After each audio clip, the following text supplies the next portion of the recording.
Hi, this is Bud at Bulletproof Designs. This is the new 2023 Husqvarna Race Edition bike. This is a new frame. It's got a new rear brake pedal, and this brake pedal is kind of difficult to get on and off, so I wanted to shoot this quick video on putting the brake pedal onto this 4-stroke bike. I'm hoping the 2 strokes are easier, but the 4-stroke's a little tricky to get on. So first thing you gotta do is take the tip off, and putting the pedal on, you have to turn it upside down, and you have to compress the suspension. I got a small lashing strap on here, but you can just have somebody push down on it to get this swing arm up out of the way.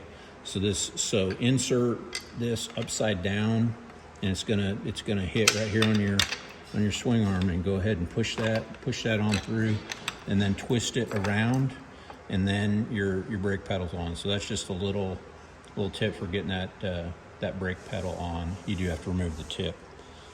Thanks for watching.